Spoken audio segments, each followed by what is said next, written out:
Hello, everyone. Tonight, we're stepping into a moment where the floor doesn't just drop out from under you, it tilts, spins, and leaves you wondering if you've been walking on glass this whole time.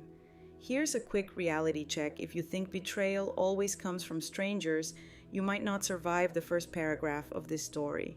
So before you get too comfortable, take a moment to like the video and subscribe, but only if you truly enjoy what I create here. Let me know where you're listening from and what time it is there.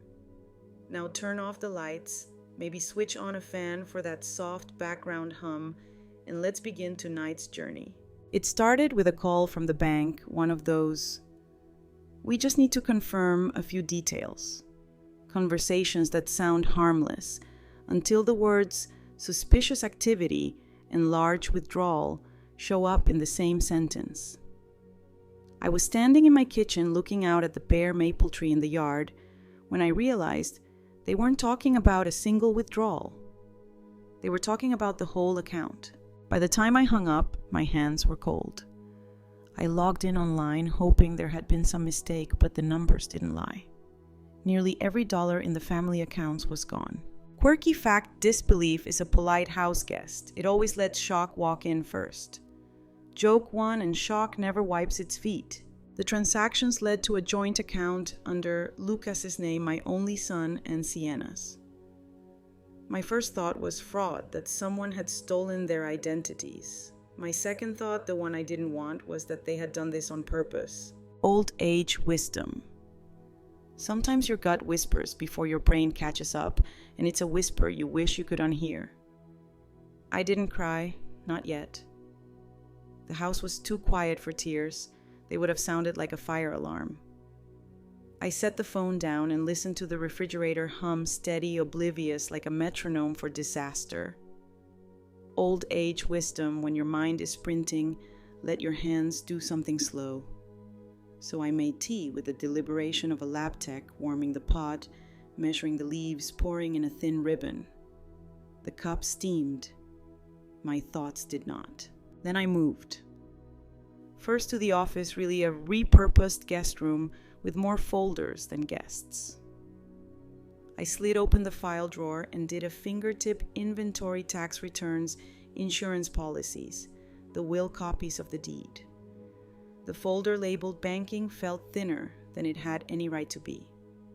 I laid everything on the desk in neat piles and stared like a detective trying to make handwriting confess. The last 3 months of statements were missing.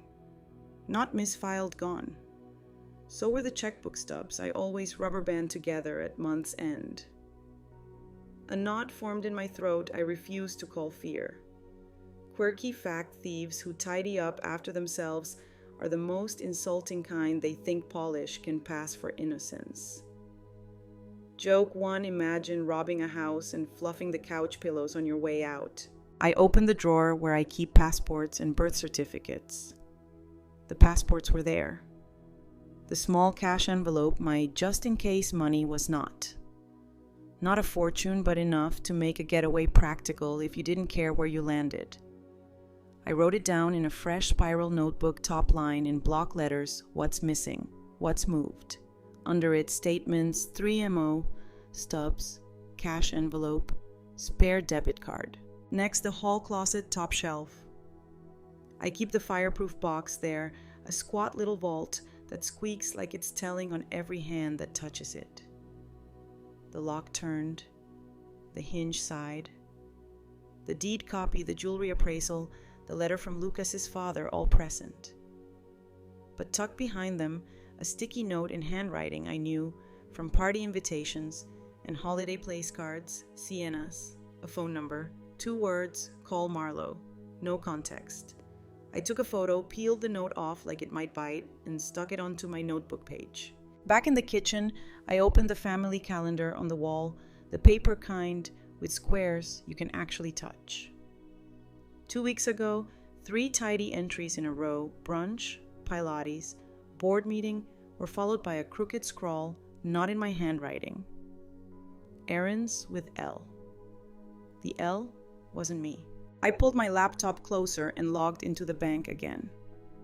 The transactions formed a pattern if you tilted your head, a few small test ATM withdrawals, then a rapid series of transfers to a joint account I'd never seen before. New ending in 1447 opened at a branch across town I had no reason to visit. Transfers capped off with a cashier's check to an escrow service. Escrow meant a lease or a purchase, a life being set up somewhere else. On impulse, I checked social media, the part of the world where candor goes to posture. Sienna's page now featured a photo at an airport lounge, champagne flute, silver carry-on captioned New Horizons with my forever.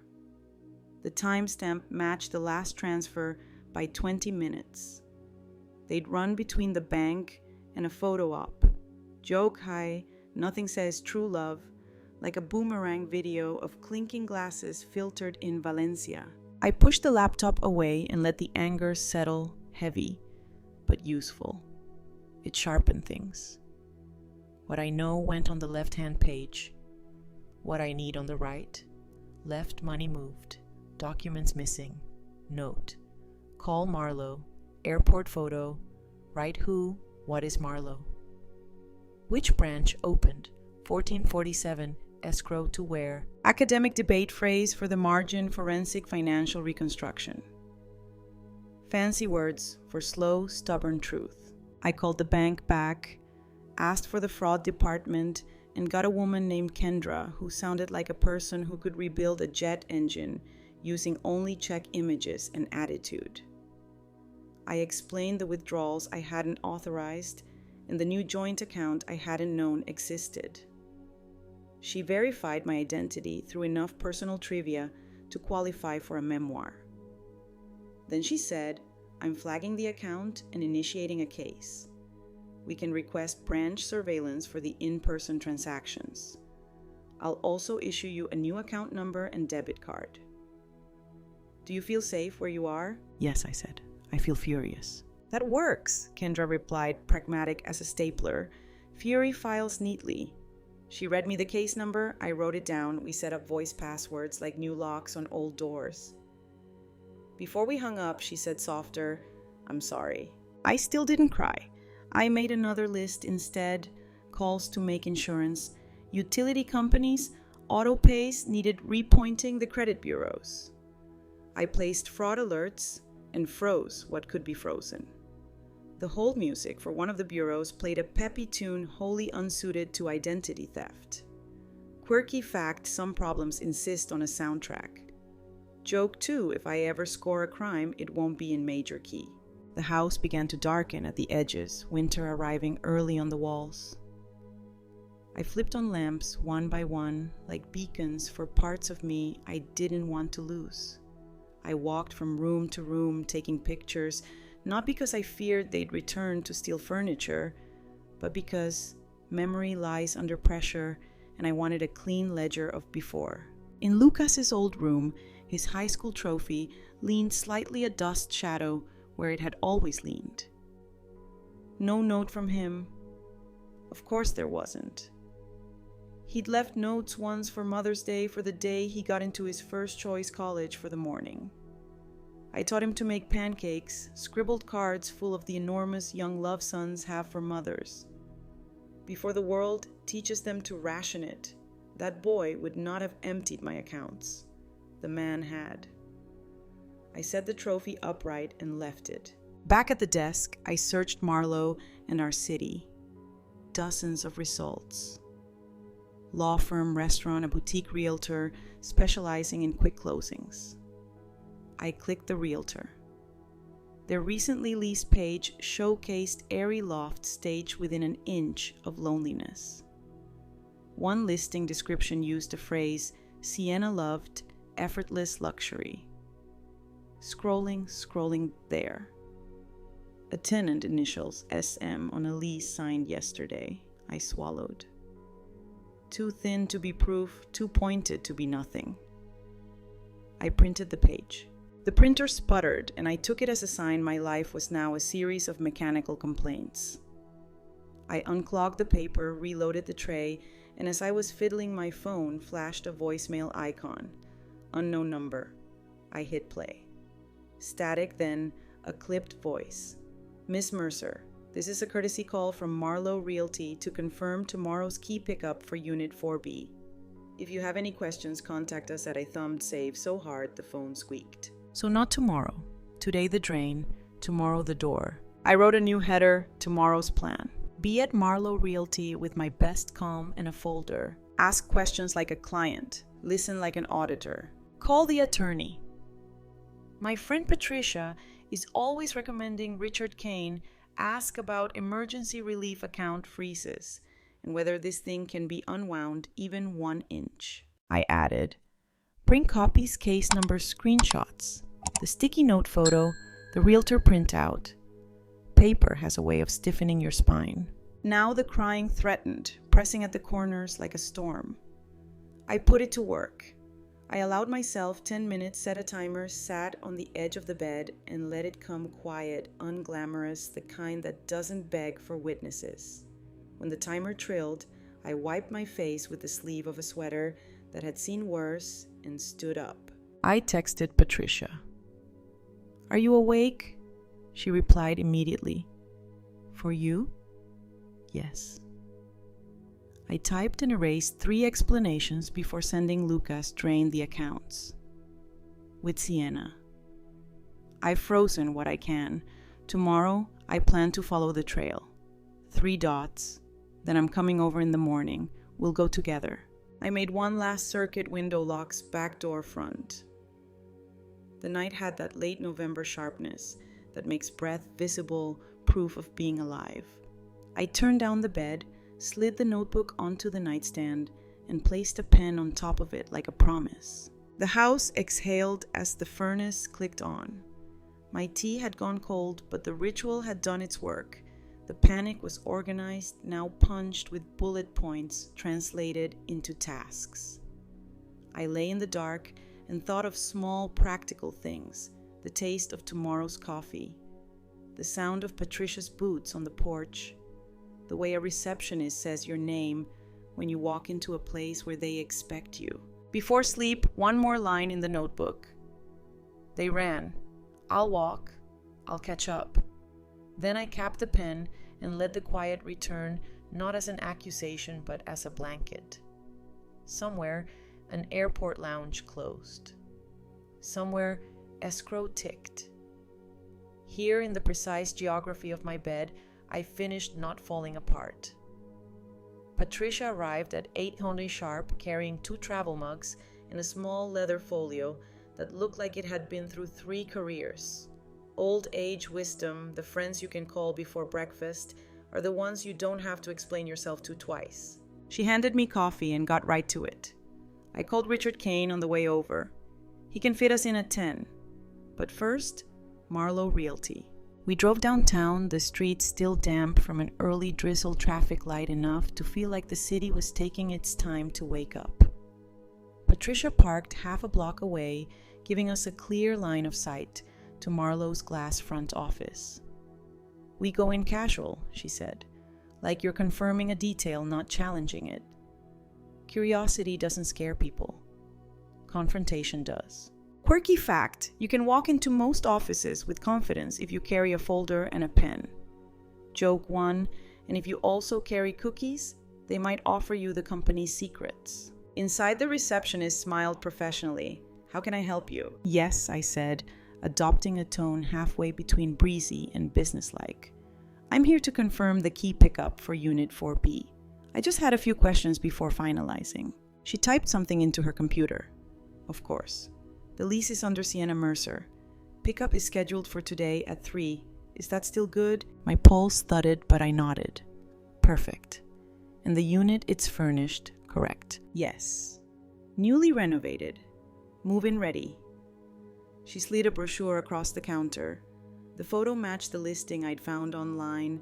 White walls, chrome fixtures, the kind of space you rent when you want to start over without unpacking much.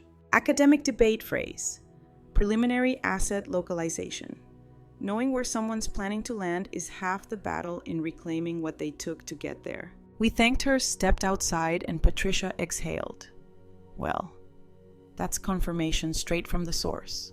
Quirky fact, sometimes the paper trail ends at a front desk, and sometimes it starts there. Joke 2, and the person handing you the trail doesn't even know it's lit. Next stop, Richard Kane's office. Richard Kane's office sat in an old brick building with crown molding that had probably witnessed more secrets than courtrooms ever would. Old age wisdom lawyers' offices are like confessionals. You walk in with your shame and walk out with homework. Richard greeted us with a firm handshake and a keen look that suggested he'd already guessed half the story. Patricia took a seat beside me as I opened my folder and laid out the evidence bank statements, the Marlowe Realty brochure, the sticky note, even the screenshot of Sienna's airport post. He skimmed quickly, pausing only to jot a few notes. "You've already frozen your accounts?" he asked. "Yes," I said, and filed a fraud alert. "Good. That limits further damage. Now, as for recovery, your son's name is on the accounts, which complicates things. Legally, he had access, but if we can prove undue influence or misappropriation, especially by your daughter-in-law, we have a shot." Quirky fact, a shot in legal language means anywhere from a polite letter to a 3-year court battle. Joke 1, and both come with invoices. Richard leaned back. "The key here is narrative. Sienna's already curating hers, airport posts, new apartment, the works.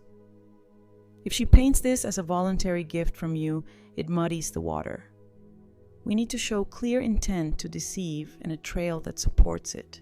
Academic debate phrase, preemptive reputation, fortification. Establishing credibility before the other side tries to dismantle it." Patricia spoke up. "She's got witnesses. People saw her withdraw, saw her rush to the airport. We can line them up." Richard nodded. "Start gathering statements. I'll draft a cease and desist to prevent them from disposing of any major assets, including that new lease. If they've prepaid, we can freeze those funds pending investigation." Quirky fact, nothing chills a fresh start faster than a court order. Joke 2, and it's hard to decorate an apartment you can't legally live in. By the time we left, I had a plan and a deadline. Patricia and I spent the next 2 days turning my kitchen table into a war room. Old age wisdom, a cluttered table can feel like chaos, but a table covered in labeled stacks is strategy in progress. We started with witnesses. I called the bank teller who'd helped me open my first account 30 years ago, still there, still sharp. She remembered Sienna coming in twice that week, once alone and once with Lucas. She seemed in a hurry, the teller said, lowering her voice like the phone line might gossip back. He looked nervous. Signed everything without reading.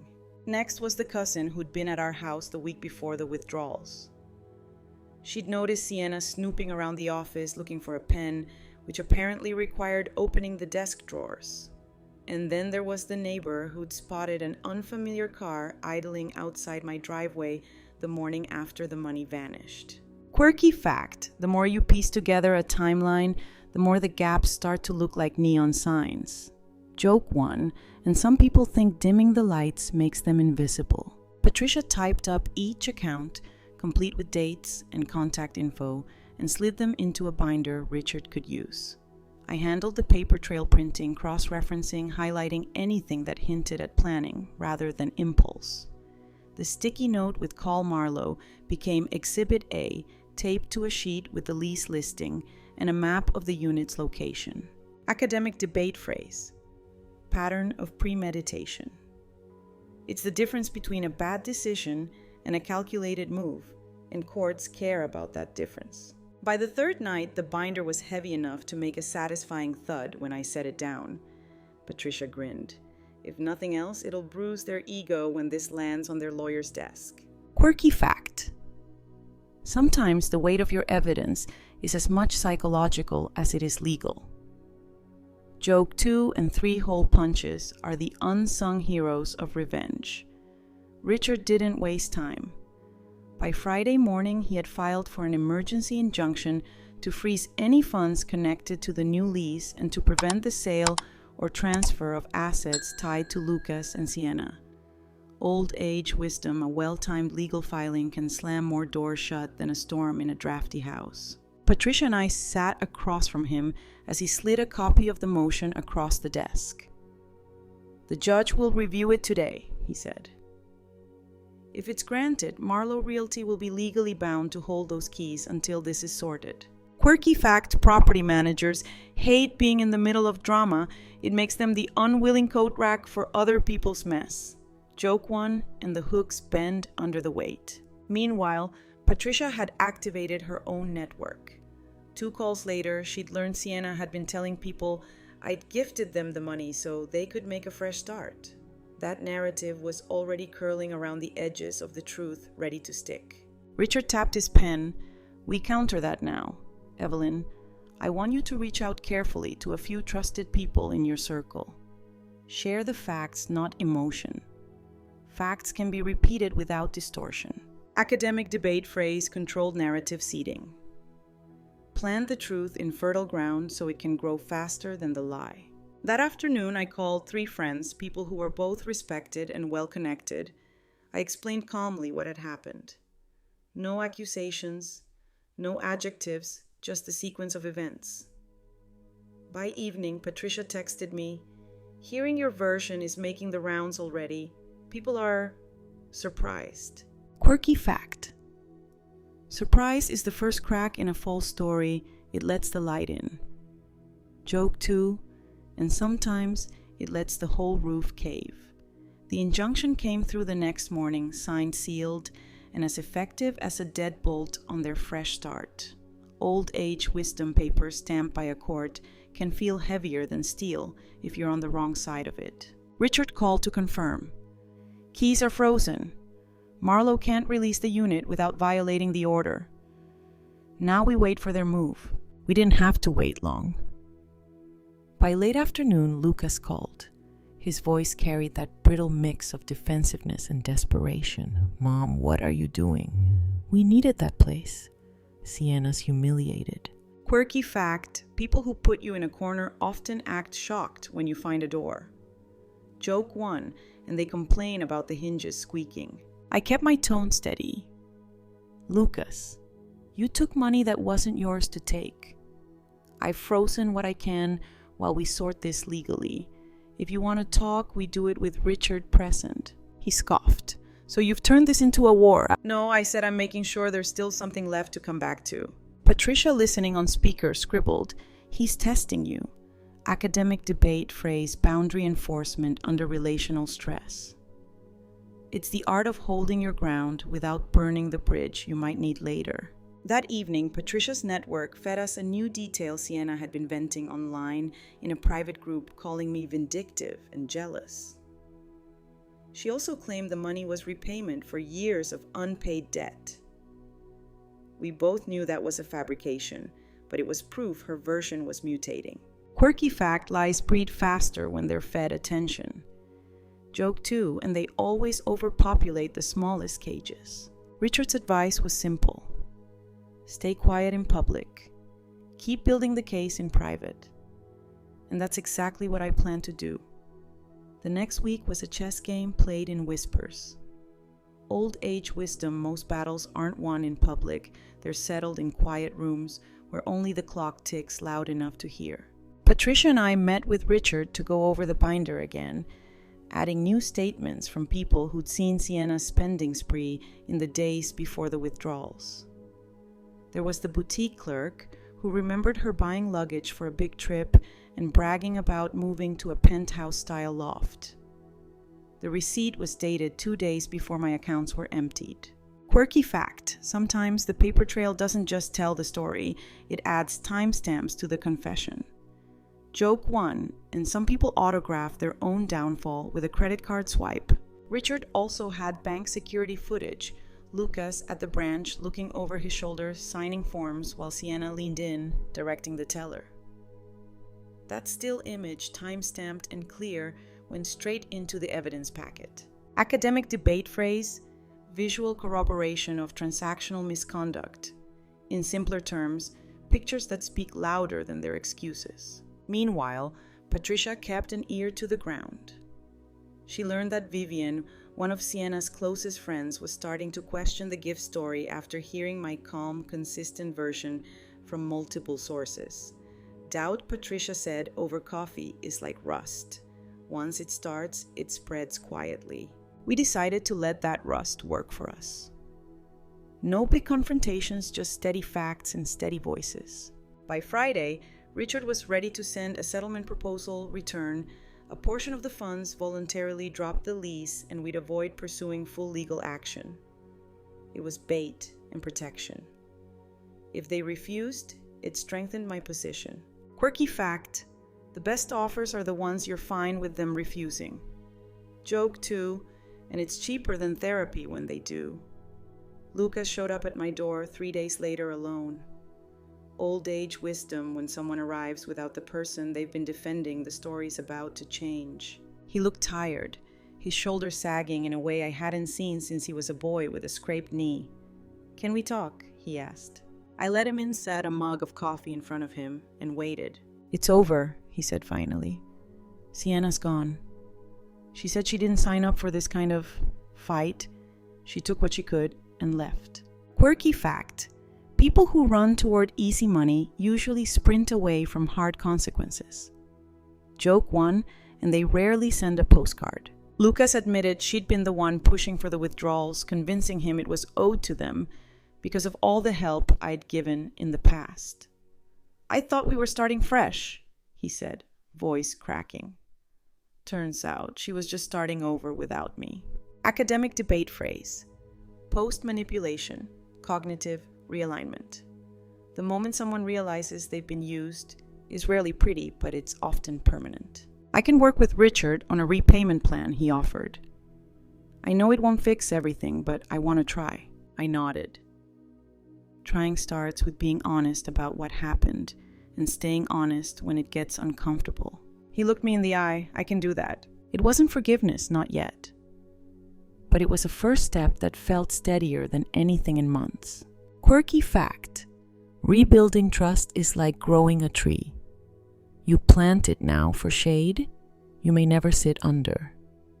Joke 2, and you water it even when you're mad at it. Lucas met with Richard the next morning. I didn't hover. I made coffee and pruned the mint by the back steps until the screen door creaked and my son stepped out, eyes clearer than they'd been in months. Old age wisdom contrition sounds different from damage control. You hear it in how a person asks what they can do, not in how they explain why they did it. "We signed," he said simply. "Repayment plan, documentation, admitting what happened, agreement to cooperate if Sienna tries anything else." He held up a copy, the ink still smelling faintly of resolve. "I'll pick up extra shifts. I'll sell the car. I'm done choosing fast over right." We sat on the steps in a silence that wasn't empty. Wind ran its fingers through the maple leaves. Somewhere a neighbor's radio tried to teach the afternoon a melody. Quirky fact: forgiveness is to time what yeast is to bread. It needs warmth and patience, or all you get is a dense, disappointed brick. Joke 1 asked me about the loaf I baked in '98. It could have been registered as a non-lethal weapon. He asked if he could fix the back fence. 2 boards bowed out like excuses that had outlived their usefulness. I handed him a hammer, and we worked in companionable labor, speaking in short sentences that fit between taps. When we were done, the fence looked less like a boundary and more like a promise: we keep what's inside safe, and we leave what's outside to its own weather. By week's end, Richard forwarded a terse email from Marlowe Realty acknowledging the injunction and confirming the lease's cancellation pending resolution of disputed funds. Translation door closed. Key returned. Patricia arrived with pastries and the kind of grin only bureaucracy behaving itself can produce. "You did it," she said. "No," I corrected gently. "We did the work. The truth did the rest." Academic debate phrase: restorative action through procedural integrity. It sounds dry, but it tastes like water after a long run. The community, that fickle organism of whispers and casseroles, began to metabolize the facts. People who had avoided my eyes at the grocery store now stopped to squeeze my arm. The pharmacist slid a sticky note across with a heart drawn on it and nothing else small kind contraband. The librarian saved me a seat for the Tuesday talk on native perennials. Quirky fact: public opinion is a cat. It comes when it once ignores commands and curls up on the lap of whomever offers consistent calm. Joke too, and it'll knock your glass off the table if you act like you own it. As for Sienna, the last word came from a friend of a friend who said she'd left the city, posted a caption about fresh starts that even she probably didn't believe, and blocked half her contact list on the way out. I didn't celebrate. I put the kettle on. There is relief that looks like cheering. Mine looked like steam clearing a cold window. I did practical things. I moved my accounts to a credit union where people still learn your name the second time you visit. I set up alerts that ping my phone like a tiny conscience doing cardio. I created a new folder labeled "If Ever Again," filled with step-by-step instructions and passwords, written the way a future version of me, tired and scared, would need them. Then I did human things. I joined Patricia's Wednesday volunteer shift at the community pantry where dignity is stocked on the same shelf as dry beans. I started a small first paycheck fund for 3 teenagers in our block who mow lawns and help elders with trash bins, no strings, just proof that generosity can be a yes without a hidden invoice. I signed up to lead a free class at the library, Money Basics, after a storm. How to freeze credit, gather records, ask strong questions, and keep your voice from trembling while you do it. People came. They brought notebooks and stories that sat in the room like careful birds. Lucas kept showing up, not just to fix things, though. He replaced the porch light and oiled the door hinges until the front door stopped announcing my comings and goings like a town crier, but to sit. Sometimes he'd read on the couch while I knitted. Sometimes we'd walk the long way to the coffee shop without saying much. Trust didn't return with a flourish. It arrived like mail, regular, unhurried, stamped with effort. One evening he stopped in the hallway, hand on the family photographs. "I don't expect you to forget," he said. "I won't," I answered. "I expect us to remember well. Not to keep leading, but to keep learning." That was what the good teachers in my life had given me the power to turn pain into curriculum. Spring shouldered winter aside. The maple flirted with green. On a Sunday, I took the binder, the big heavy one with tabs, and moved it from the kitchen table to the high shelf in the office. Not out of reach, not out of mind, but out of daily sight. In its place, I put a thinner folder labeled Reclaimed.